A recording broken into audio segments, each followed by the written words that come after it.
Novick, Here. Fritz, Here, I apologize for being late. I was out on city business. Fish, Hales, Saltzman. Here. Okay, could you please read item 1009 and 1010? Consider the proposal of Madeline Kovacs and the recommendation from the hearings officer for approval to change the comprehensive plan map designation from high-density single-dwelling residential to townhouse multi-dwelling residential, and the zoning map designation from R5 to R3 for property at 4736 to 4752 Northeast Going Street, LU 16133, 809 CPZC. And item 1010, amend the comprehensive plan map designation and amend the zoning map for property at 4736 through 4752 Northeast Going Street at the request of Madeline Kovacs, LU 16133, 809 CPZC. Okay, City Attorney, do you have any guidance for us? Thank you, Commissioner Saltzman. I have several announcements I'm required by state law to make that concern the kind of hearing we're having today, the order of testimony, and the scope of testimony. First, as to the kind of hearing, this is an evidentiary hearing, which means that you may submit new evidence to the council in support of your arguments. In terms of the order of testimony, it will be the council will hear testimony as follows. We'll begin with a staff report by BDS staff for approximately 10 minutes. Following the staff report, the council will hear from the interested persons in the following order. The applicant will go first and will have 15 minutes to address the council. After the applicant, the council will hear from individuals or organizations who support the applicant's proposal. Each person will have 3 minutes to speak. Next, the council will hear from persons or organizations who oppose the applicant's proposal. Again, each person will have 3 minutes. If there was testimony in opposition to the applicant's proposal, the applicant will have 5 additional minutes to rebut testimony given in opposition to the proposal. The council may then close the hearing and deliberate. Because the accompanying ordinance today is a non-emergency ordinance, it will pass to a second reading. The council may make amendments to the ordinance and findings or direct staff to return with amendments if appropriate. Finally, a few guidelines for giving testimony. First, any letters or documents you wish to become part of the record should be given to the council clerk after you testify. Similarly, the original or a copy of any slides, photographs, drawings, maps, videos, or other items you show to the council during your testimony, including PowerPoint presentations, should be given to the council clerk to make sure they become part of the record. Second, testimony must be directed toward the approval criteria. Any testimony, arguments, and evidence you present must focus on the applicable approval criteria for this land use review or other criteria that you believe are applicable, whether from the comprehensive plan or the zoning code. The BDS staff will identify the applicable approval criteria as part of their staff report to the council. Third, you must raise any issue clearly enough to give the council and the parties an opportunity to respond to the issue. If you don't, you'll be precluded from appealing to the Land Use Board of Appeals based on that issue. Finally, if the applicant fails to raise constitutional or other issues relating to proposed conditions of approval with enough specificity to allow the council to respond, the applicant will be precluded from bringing an action for damages in circuit court. And that concludes the opening announcements I need to make. Okay, thank you. Do any members of the council wish to declare a conflict of interest? Seeing none. Any members of the council wish to declare ex parte contacts or information gathered outside of the hearing today? No? Okay. And have any members of council made any visits to the site involved in this matter? Okay, great. So we'll start out with the staff report from Bureau of Development Services. Matt, come on up.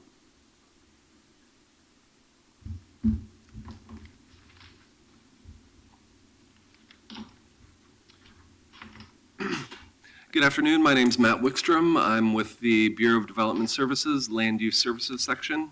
As the city attorney noted, we're here to talk about a comprehensive plan map zoning map amendment at 4736 through 4752 Northeast Going Street. And as the council clerk noted, the applicant requests to change, as far as the proposal goes, the applicant requests to change the comprehensive plan map and zoning map designations for 2 lots on Northeast Going Street from R5, which is residential 5,000, to R3, which is residential 3,000. This is a copy of the existing zoning map. You'll see the 2 lots shaded in sort of more the darker red, adjacent to Northeast Going Street are considered the site. They're 39,200 square feet in area together, and each lot's developed with a single dwelling home. The applicant also owns a lot to the south of these 2 lots, which is already in the R3 zone and therefore isn't part of the zone change proposal today. This is a copy of the proposed zoning. You'll see the zoning map moves to include the 2 lots abutting Northeast Going Street within the R3 zone. It's important to note, too, that this change in zoning has been already approved by City Council as part of the comprehensive plan update. However, that's not expected to go into effect until January 2018. This is an aerial view of the site. I have additional vicinity photos at the end of the presentation that if you want to examine the surroundings in more detail, we can do so, but I'll just give you a tour based on the aerial photo. So right here I'm circling the site that's part of this proposal, developed with 2 single dwelling homes. To the south here is the lot also owned by the property owner, Eli Spivak. Across the street you've got what's called Cully Grove. This is a planned unit development, also completed by the property owner. It's in the R5 zone, however, it went through what's called a planned unit development to allow multiple houses on 1 lot, which is in some ways similar to what the property owner's ultimate proposal is for this site that we're discussing today. To the east and the west, these 3 lots here, well, actually these 4, they're developed with single dwelling homes. On the corner here of Northeast Going and Northeast 47th Avenue, we've got a non-conforming recycling business in a residential zone. To the south of the site here, where the zonings R3 is apartment development. So staff findings, and I'll get to this later, found that what's proposed for this site and with this planned unit development across the street creates this in terms kind of creates a bridge between the multi-dwelling development to the south and then the planned unit development to the north.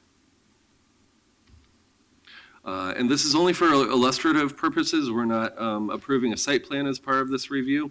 However, this is what how the applicant envisions to develop the property. It's with a series of 1, 2, and 3 dwelling unit structures, rather smaller in nature, ranging from about 700 square feet in dwelling units to the largest being 1,500 square feet. There is a common, one of the units that's proposed is a common house that could be shared by owners or residents of the other homes in case they had visitors or that type of thing. There's a pathway running through. There's community gardens, which are placed up against, adjacent to a neighbor to the west. And then there's surface parking as well. And then it's also important to note that one of the 3 existing houses on the lots owned by the property owner, this one here, which isn't part of the zone change, is proposed to remain. Are those trees shown, are they trees to remain? Or, Yes. thank you. Thanks. This is a summary of public testimony received throughout the process. In response to the notice of proposal that was sent out, 3 letters of support were received. The topics addressed in those letters express support for the additional housing that would be provided as part of this proposal. There's also a proposal and a condition of approval related to 3 of the dwelling units being affordable. And then there was a letter of support written by the Cully Association of Neighbors, which was actually received as part of the application, not in response to the notice of proposal.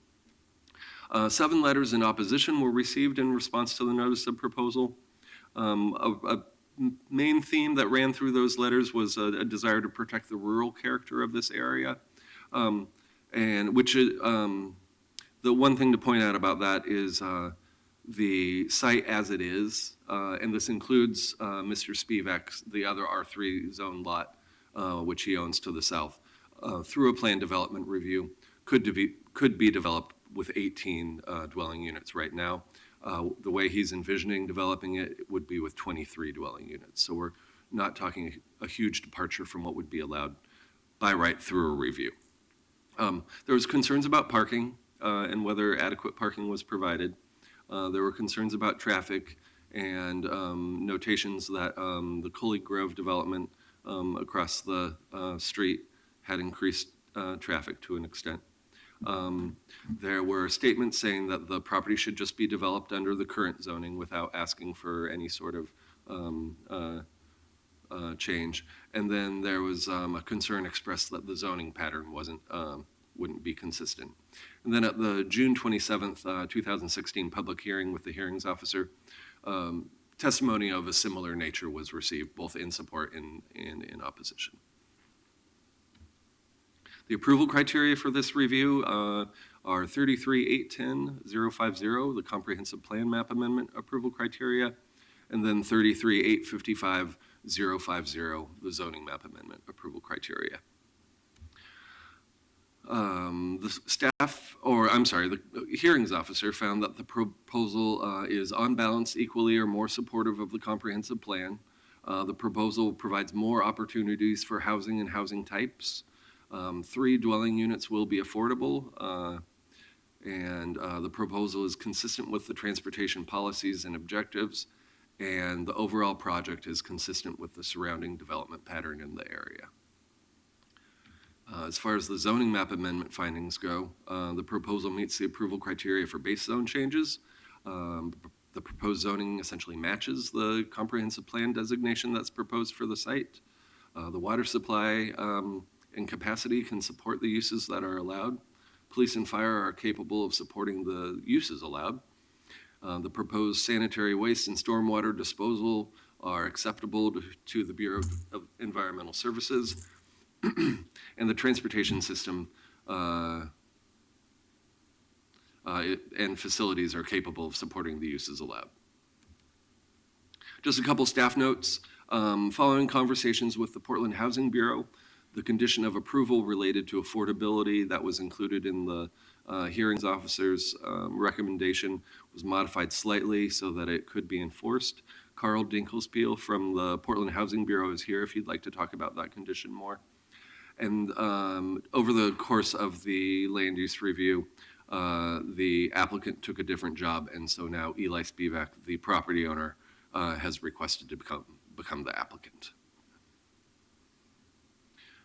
So in summary, the hearings officer's recommendation was approval of the comprehensive plan amendment to change the designation of the comprehensive plan map designation of the site from high-density single-dwelling residential to townhouse multi-dwelling residential, and to change the zoning, to approve a zoning map amendment to change the zoning of the site from R5, which is residential 5,000, to R3, which is residential 3,000.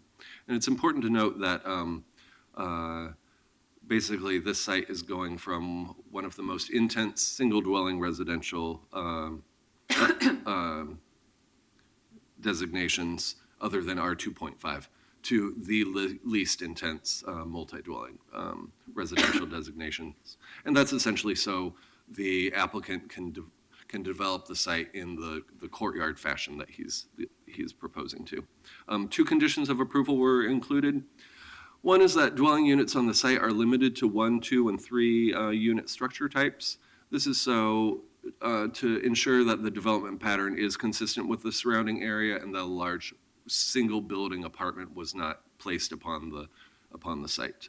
And then The last condition of approval is that 3 dwelling units must be affordable, and that would be through Proud Ground or a similar type organization that provides homeownership opportunities for families below 80% median family income. Questions for? That's it. Excellent timing, that's very Yeah, impressive. yeah. You mentioned in the presentation that we approved this as a comprehensive plan change in the comprehensive plan process. What did we approve for the surrounding area in that? Only this site. I don't know if you were involved, was there any discussion during the project? We were unable to find any discussion regarding the council's deliberations. So presumably that was because the property owner had requested it as part of the comp plan process as well. You're absolutely correct. Thank you. Any further questions for Matt? Okay, thank you, Matt. Thanks. Now we'll hear from the applicant, Mr. Spivak.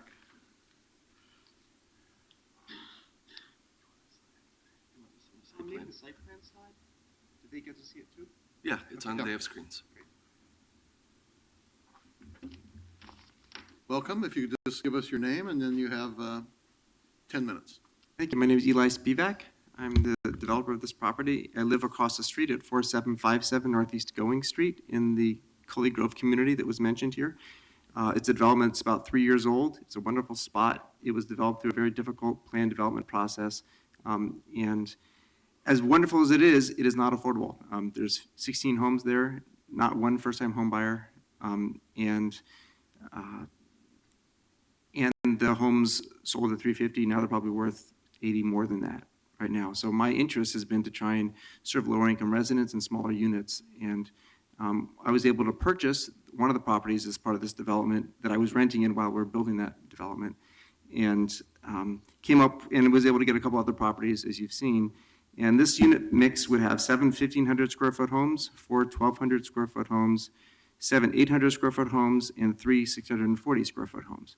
So this is really hitting smaller housing, and therefore the price points will be more in the upper 200s to 300s, and the largest ones will be the low 400s, is what I'm expecting. Meanwhile, in this neighborhood around the corner, a project just went on a 50 by 100 foot lot, house sold for $715,000. And right next door to this site, in fact, since the hearing, a property has been sold, or it's an escrow. And I spoke with the developer. This is immediately east of the property, where he will take down the house and build a house in the mid $700,000 range. And Coley is not used to that, and I hope that's not the direction that the neighborhood goes. And I've been offered weekly people trying to buy this property from me. So my interest is to try and figure out a way to achieve some affordability by reducing home sizes, and to have a nice community layout. So you've got the site plan in front of you. The red ones are 800 square feet, the yellows are 1,500, and the oranges are 800. And the common house that would be provided is purple, to sort of attach the properties together. We'll have community gardens, picnic area, a sauna, and some common areas. And based on precedent at Cully Grove across the street, those don't just get used by residents. Those are neighborhood association meetings, PTA gatherings. They have happy hours from regular teachers down the street, and it gets used by the community significantly. Tree preservation, I appreciate the question about the trees. This is really designed around preserving that great grove of fir trees there. And there's the other magnificent tree on site is facing on 47th. It's not on this property area, but it's almost a 38-inch oak tree that I'm gonna have to petition PBOT to wiggle the sidewalk around, although they should require me to do that. We have a letter of support from the Neighborhood Association. We have a letter of support also from the immediate resident to the west of the project. And Michael Beach, who owns the property that's cornered on two sides by the property, spoke out opposed. But we also had a long sit-down chat since then, and we're in much better shape. He would have been here if he were as pissed as he was back then. But there's some nice linkages between where I got buildings that will not actually shade out parts of his yard that he's most concerned about. The traffic study shows that by switching from single-family homes, 8 of which could be built, to apartments, which have fewer trip totals, you get 1 additional trip. So there will be more traffic certainly than what there is currently with 2 single-family homes, but compared to what's allowed under the base zone, which is the consideration here, it's a nominal impact. On the Mr. Spivak, Yes. Could you just maybe explain why it is, I mean, that that that smaller homes, multifamily homes generate fewer trips than single-family homes? I'm not sure I can explain that. I think that in this case, I can explain it, they're much smaller. I mean, average new single-family homes are 2,600 square feet in Portland, and the largest units here are 1,500. So for this situation, smaller homes, fewer occupants, fewer trips. In terms of why the parking tables are done that way, I can't speak to that. Okay. And I'll let my transportation engineer go too. So, sorry. Thanks. Couple other notes. We will be meeting parking standards for the street. This is not within 500 feet of transit, so we'll have one parking space per unit, reduced somewhat for extra bike parking. There's been some concern expressed about the intersection of 47th and Prescott, which is a dangerous intersection, and there is improvements already slated to go all the way along Prescott Street through this stretch to do sidewalks, and the city is seeing if they can include in that pedestrian refuges and crosswalks at that intersection. If not, it's in a future transportation package that would take a few more years to get completed, but that's already underway with the city. The massing of the homes that we're building here, because they're smaller, is quite a bit less than what 8 single-family homes would be. So when I say that, I mean the floor area of what we're building is a lot less than what current zoning would propose, what would typically be built under current zoning. The partnership with Proud Ground is to ensure that, although most of the units will be market rate, we have 3 of them that would be permanently affordable. And the way the condition, just to be honest about it, the condition is that if the city has no participation in that process, then 1 unit will be permanently affordable. That's me leaving 130 grand on the table. If the city matches some funds I'm putting it with some CDBG funds or something like that, then it becomes 3.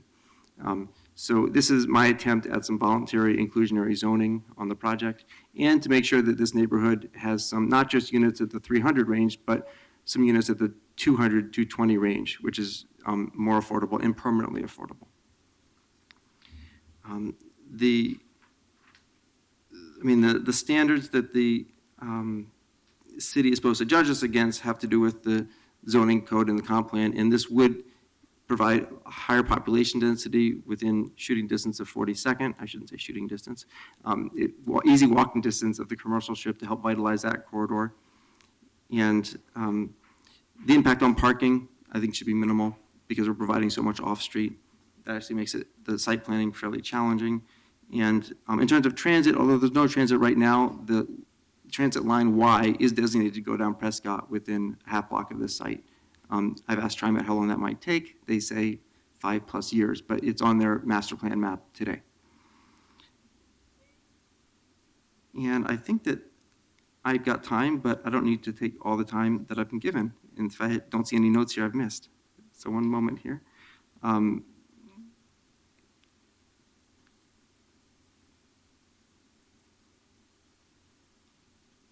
think I will just say that my hope through this project, and actually in terms of the reason why I did request that this be changed to R3 zoning before I was on the commission, if anyone cares about that, but there was a intention to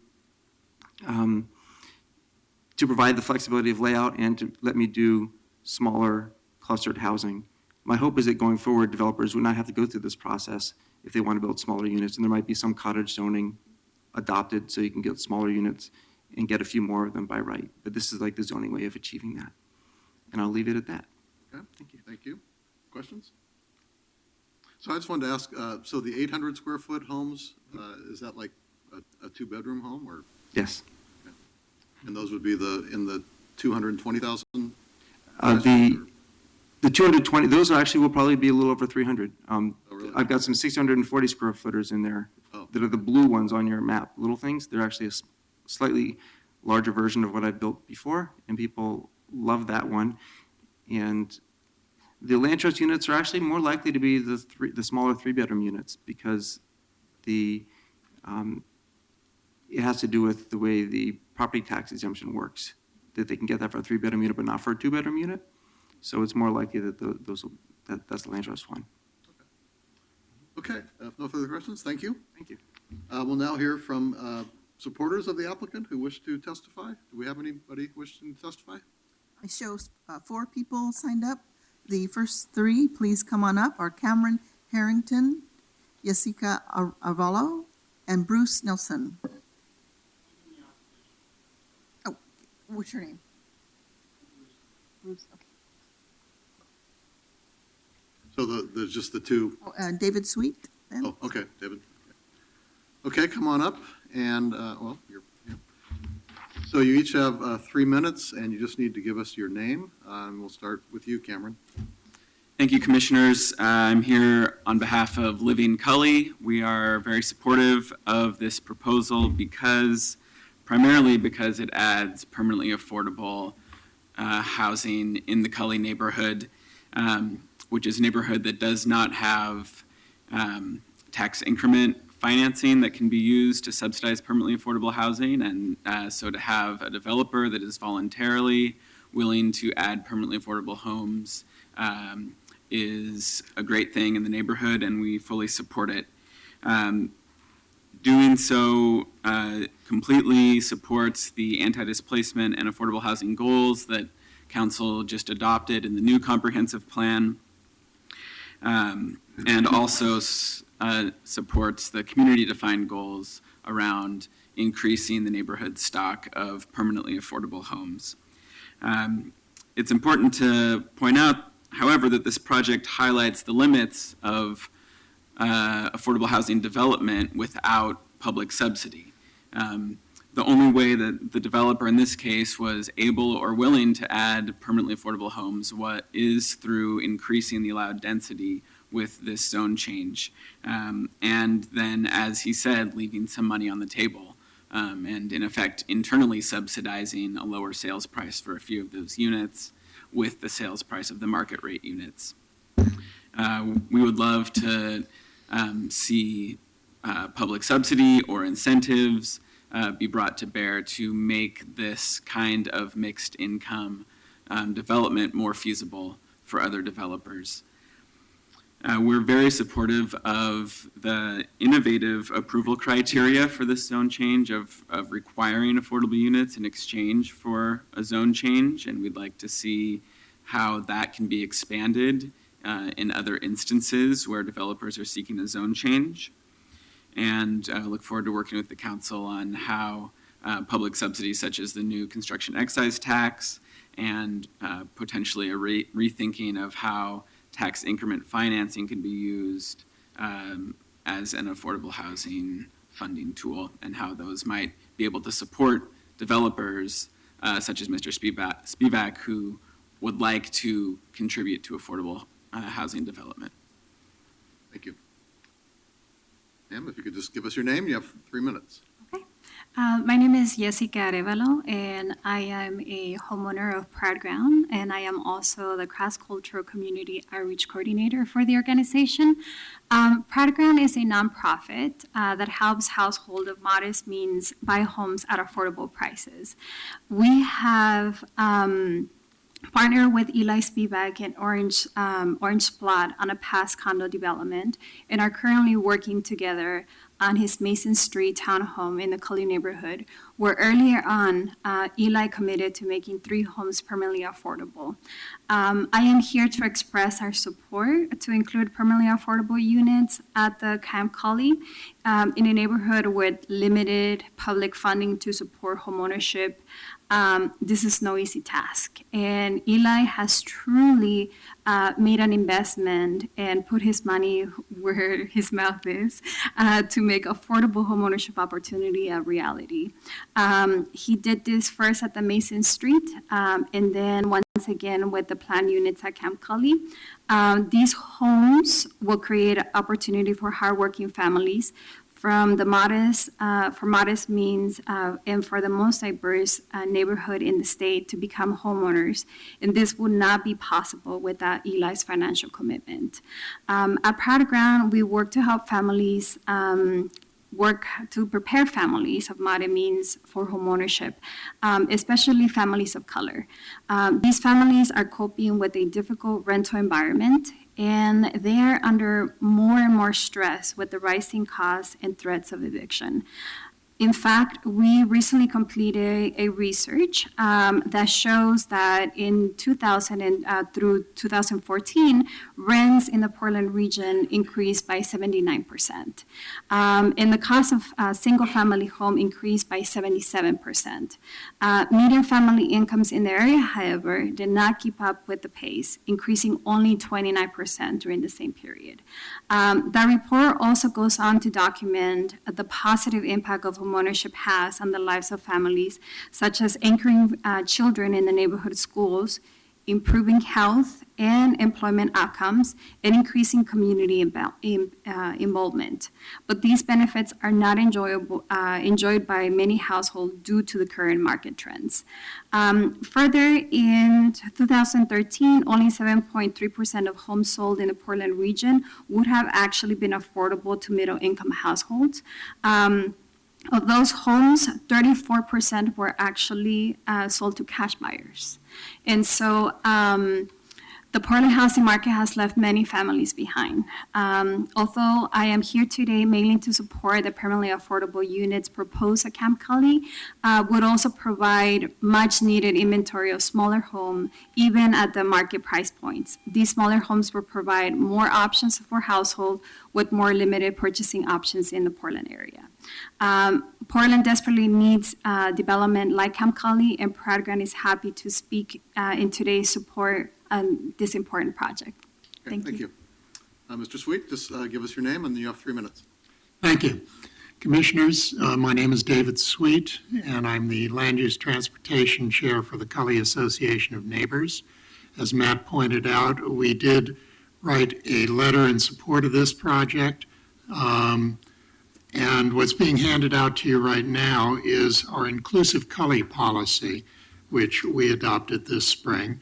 And our support of this project was an easy call for us because it checks off almost half the items on our adopted inclusive Cully policy, including encourage development of permanently affordable housing in Cully, encourage development of workforce housing in Cully, encourage moderately priced individual home ownership, encourage alternative designs for infill, such as accessory dwelling units, small house cottage clusters, and other strategies to promote more affordable market rate infill housing, and support greater density of development in areas that have good access to transit and other services. The Cully neighborhood, as you know, is fighting a battle against displacement. We are a neighborhood that is very much at risk of that, and we're very excited at this model coming into our neighborhood and demonstrating the possibility of smaller, more affordable market rate units, as well as permanently affordable units. This is a real boon to our neighborhood. This is exactly the kind of development we hope to see. And speaking as a neighbor of the property, I live at the Cully Grove community across the street. I say I welcome this development. It will add vibrancy to our neighborhood. It will encourage continued economic diversity in our neighborhood and further support the burgeoning neighborhood centers on Cully Boulevard and 42nd Avenue. So I really urge you to approve this zone change and comprehensive plan amendment. Moreover, let me echo Eli in encouraging that policies that will encourage this kind of development in single-family zones throughout the city. The council will have an opportunity to weigh in on this coming up soon. I am serving on the Residential Infill Project Stakeholder Advisory Committee, and proposals to allow developments like this one in single-family zones throughout the city will greatly help us to prevent displacement and create market rate housing that's much more affordable for people in Portland. Thank you. Okay, thank you all. Next, we'll hear from opponents of the application, which we have one person. Yes, Bruce Nelson. Welcome. If you just give us your name, you have 3 minutes. My name is Bruce Nelson. I live about 300 feet to the east of where this development is proposed. On the south side of Going Street, where this is going to occur, there are 15 properties. Of those, one is a commercial, grandfathered in from when it was county property. All the remaining 14 are R5. Of those properties, 6 of them are currently half-acre that have not been subdivided. Of the properties that have been subdivided, they usually only have at most 2 houses. The zone change from an R5 to an R3, you're going to end up having a little bit of an island, 2 properties that are R3 that will have a different type of development than any other development on the south side of Going Street. And I would not say that this is even comparable to the Cully Grove development because those houses are much bigger. So for the map to say that there's comparable development in the area, I don't see that that is true. Let's see. The property just to the east of the proposed development, which is now, I think, owned by Portland Development Company, and Eli referred to them. What is to stop them when you approve the zone change here to decide they want to do a zone change there? That's actually my big concern. What is the precedent in this setting by allowing this development? Why shouldn't somebody else snap up the rest of the properties on Going Street on the south side that are oversized properties, half acres if they haven't been subdivided, and since they all in their backyards abut R3 properties on Prescott say, we want to put in R3s there. Now, it's ironic that the people who are going to be attracted to Eli's development and to Cully Grove, what they like about the neighborhood is the sense of space, the sense of big trees. That will disappear in years from now because of this smaller housing, which I agree it's good, it's more affordable. I'm not sure low-income people are going to be buying houses $250,000 to $320,000. Affordability in one unit is nice, but this is not about this. This is about changing the character of this particular street. My question is, maybe some of you live in properties that are zoned currently R5. Now, what is different about this situation that would allow your neighbor to perhaps suggest they would like to get an R3 there because of the precedent that was set here? What is it that makes R5 property suitable in one area to be switched to R3 and not in another area? So I would ask you to consider that. So thank you very much. Well, Mr. President, since there's only one opponent, isn't he the principal opponent, gets a little more time if he wants it? I guess you're right. Was there anything else you wanted to add? Yeah, oh, well, you have up to 50. You have an extra 12 minutes if you need them. Oh, boy. Oh, let's see. My concern, I've been on the street since 1978. We were part of the county, and then we were taken into the city. Obviously, there are changes that occur, and that's okay. But the real concern for me is the R3 that Eli was able to get in somehow. I'm not sure if that's widely known in the neighborhood, that property is already slated for an R3, and yet you look every place to the north of there, and it's R5 or R7.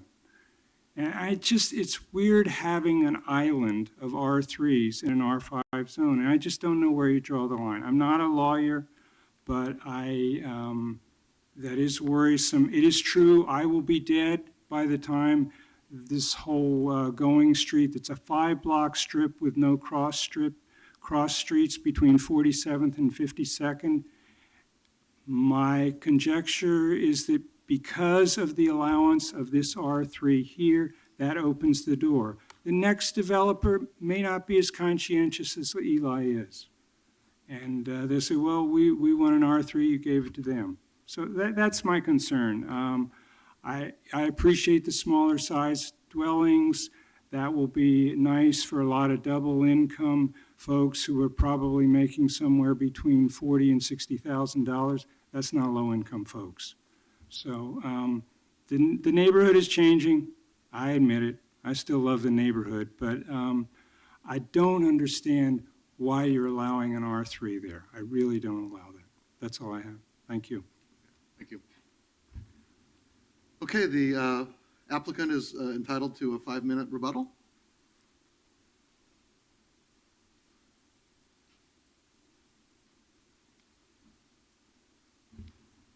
Thank you. The interest list we have for homes there, it's well over 200 people. Many of them includes teachers at the school down the street, includes teachers at the daycare around the corner, includes parents, low-income parents of my daughter's classmates at Wrigley Elementary down the street. I think Bruce is exactly right that this area will get redeveloped, and the question is what it's going to get redeveloped with. And the precedent is already being clearly stated by what's happened around the corner and what's happening next door to this property. Houses selling in the 700,000s. And I wish that we could, I did a project with Proud Ground a few years ago, Woolsey Corner, where we hit 2 and 3 bedroom units for $90,000 to $120,000. That was thanks to a density transfer, part of New Columbia, and some funding from a TIF district. In Coley, those resources don't exist, and largely the zoning doesn't exist. And so this is an attempt to try and provide some housing that's a lot less expensive than those $750,000 homes that people can afford to buy. And so we can have a neighborhood where people can afford to live there who also work in the neighborhood. And there's some neighborhoods of Portland where that's much less the case. We have a chance in Coley to try and do it. And that's my hope through this development. And in terms of the sizing, the character of the neighborhood, yes, right now it's a very low developed neighborhood.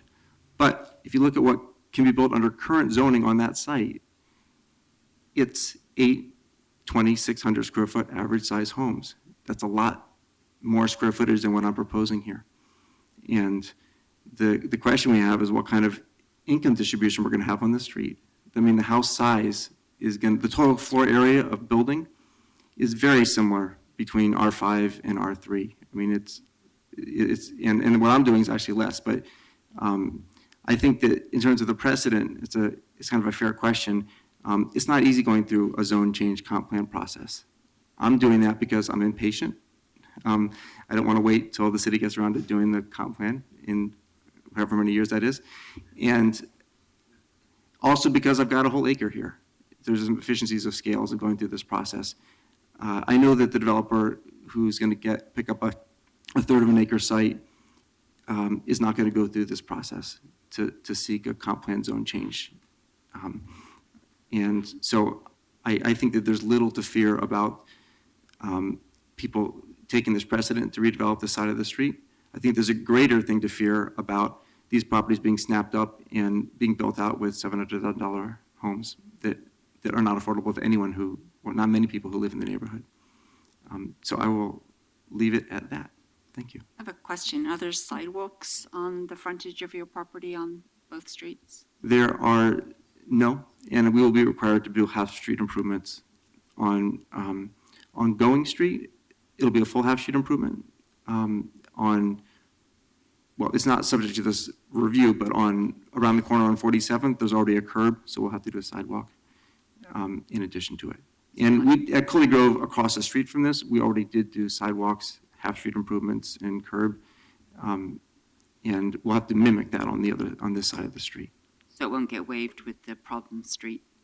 Kurt's is shaking his head no, so that's good. So You can answer that for me. So you are going to put the sidewalks in? Yes. Good, thank you.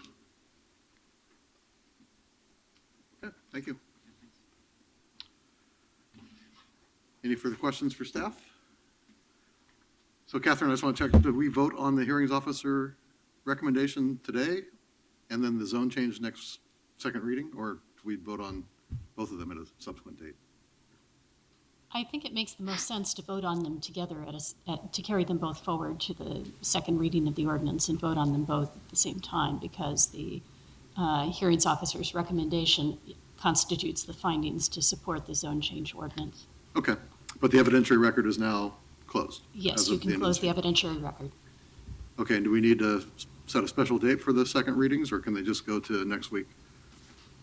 I think, Check with Carla on that? Yeah. Well, perhaps we should clarify, I'm going to support the hearings officer's decision, so I don't see any changes to the findings. I didn't hear anything that was raised that hadn't been raised before.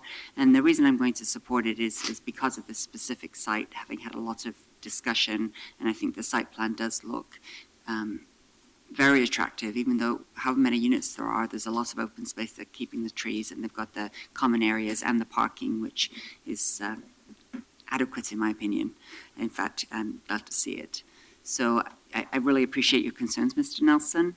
I think on this particular site that there has been a lot of good work, and it's maybe part of the experiment of how do we keep Cully and other neighborhoods affordable to at least teachers. I mean that, yes, $60,000 isn't especially low income, but it's still challenging for people with that income to buy any homes at all in Portland. So I think we do need to, especially when we've got a developer who's trying to do the right thing and has had some experience, I think it's going to also give us some input into how we set up the inclusionary zoning issues. So that's going to be my motion next week, is to approve the hearings officer's decision. So we will do this next week then? Nothing? They need a time certain assigned to them. Okay, so they'll be on the regular agenda under Commissioner Saltzman then. Okay. morning or afternoon. Morning. Okay, so next Wednesday. Can you do that with the new timing of getting things done? That's why we changed it. So Excellent, we can good. do our Thursdays. Thank you, next Carla. week. Yes, you're welcome. Thank you. We've been, just so you know, we've been working on how can we get the agenda out earlier, but also that has in the past tripped us up on Thursday afternoons. So thank you. Okay, so this will be decided next Wednesday. And thank you all for being here, and we stand adjourned.